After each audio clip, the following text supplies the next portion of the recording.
We've brought in a special guest to North Dakota, Steve Groff of Cover Crop Coaching. And Steve, you're a farmer and you've also traveled the world talking about cover crops with farmers everywhere.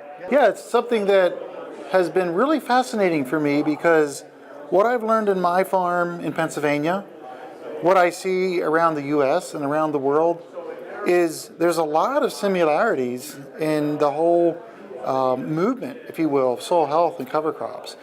Now, there's also a lot of differences, and that's why we have meetings to get together like this to try to figure out how to apply those basic principles that we know that are worldwide, but to apply them in a local area.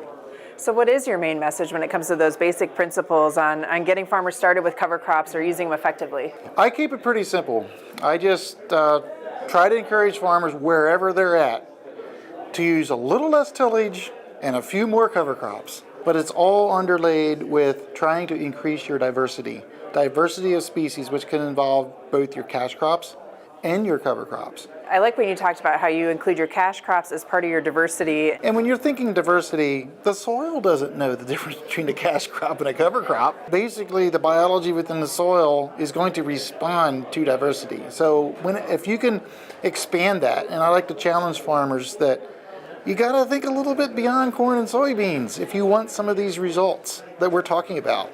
So wherever you're at, can you start with a small grain maybe, which opens you up then to a multi-species cover crop. One of your tips was to manage a cover crop like a cash crop. You have to have that mindset in order to be successful, that you treat the cover crops the same way you treat your cash crops. Plant them on time. Use the right species. Have the right planting equipment. Same things you think through your mind for growing your cash crops. Great. Well, thank you so much for being here and for being part of this special segment of the Soil Health Minute. You're quite welcome. My pleasure.